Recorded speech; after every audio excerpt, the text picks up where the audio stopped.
الرحمن الرحیم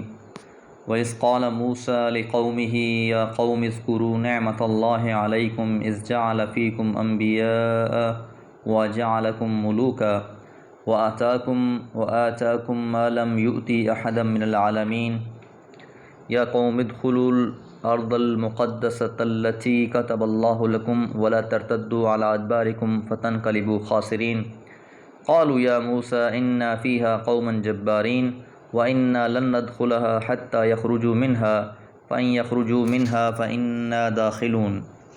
سورۃ المائدہ آیات 20 سے 22۔ وَإِذْ قَالَ اور جب کہا موسیٰ علیہ السلام نے لِقَوْمِهِ اپنی قوم سے، یا قومی اے میری قوم، اذکروا نعمت اللہ کی نعمتیں یاد کرو، علیکم تمہارے اوپر، کہ اللہ تعالیٰ کی بہت سی نعمتیں تھیں اور ان نعمتوں کا تذکرہ یہاں کیا جا رہا ہے۔ اذ جعل فیکم جب بنا دیا اس نے تم میں انبیاء سلسلہ نبوت، کہ اللہ تعالیٰ نے بہت سے پیغمبر اللہ تعالیٰ نے بھیجے، اور خاص طور پر ان سے یہ عہد لیا گیا کہ وہ موسیٰ علیہ السلام نے ان انعامات الہی کو یاد کرا کر ارض مقدس واپس لینے کے لیے جہاد کا حکم دیا۔ یہ اس وقت ہوا جب انہیں مصر سے حضرت موسیٰ علیہ السلام کے ساتھ نکلے اور آگے گئے تو حضرت موسیٰ علیہ السلام نے اس قوم سے خطاب کیا اور ساتھ ان سے یہ بھی کہا کہ اب ہم نے اس ارض مقدس کو دوبارہ واپس لینا ہے۔ اس وقت وہاں پر عمالقہ نامی ایک جبارین کی قوم قابض تھی، لیکن بنی اسرائیل میں یہ ہمت نہ ہوئی، اس لیے فرمایا وَجَعَلَكُمْ مُلُوكًا، اور بنا دیا اس نے تمہارے میں بادشاہ بھی۔ بادشاہت کے لیے ملوک کا لفظ استعمال ہوا ہے، ملک کی جمع ملوک۔ اللہ تعالیٰ نے اپنی نعمتوں کا ذکر خصوصیت کے ساتھ کیا۔ ایک یہ کہ ان میں جلیل القدر انبیاء مبعوث فرمائے، جیسے حضرت ابراہیم سے یہ سلسلہ شروع ہوا، حضرت اسحاق، حضرت یعقوب، حضرت یوسف، حضرت موسیٰ، حضرت ہارون، حضرت سلمان، بہت سے اللہ تعالیٰ نے پیغمبر بھیجے۔ دوسری طرف ان سب میں اللہ تعالیٰ نے ایک بادشاہت ان کو عطا فرمائی اور ان کو فرعون سے آزادی دی اور اپنی حکومت عطا فرمائی،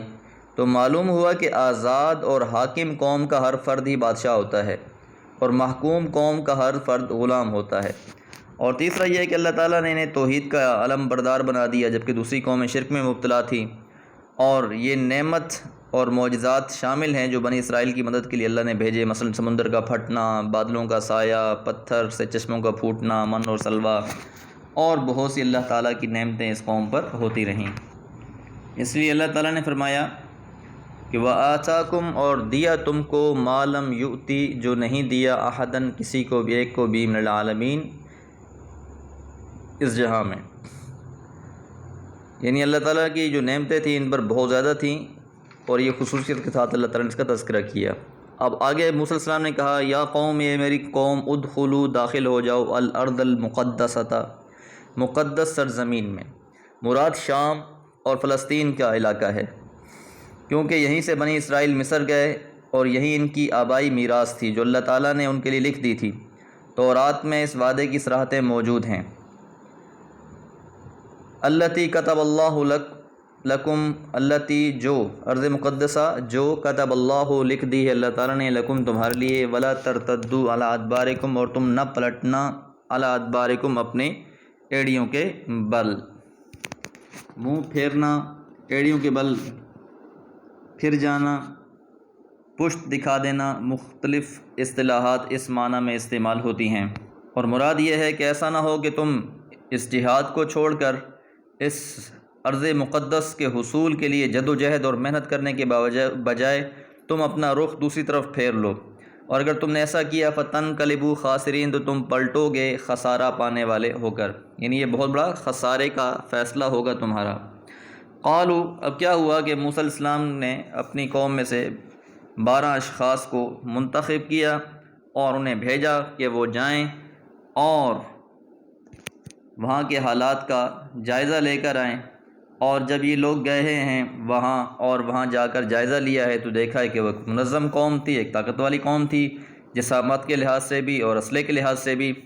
تو اس لیے انہوں نے آ کے اپنی قوم کو الٹا ڈرانا شروع کر دیا۔ قال انہوں نے کہا یا موسیٰ، اے موسیٰ علیہ السلام،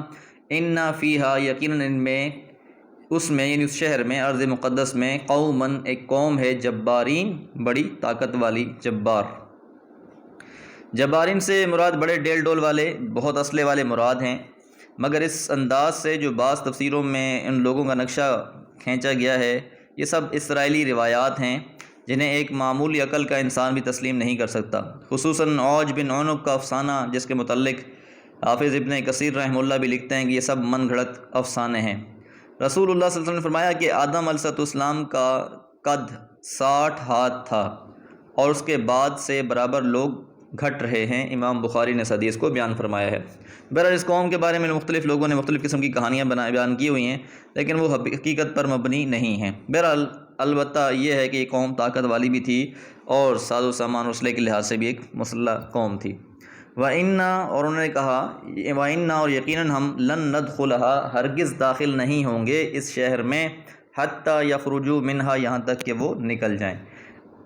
اب لوگ یہ چاہ رہے تھے کہ جس طرح پہلے معجزات ہوتے رہے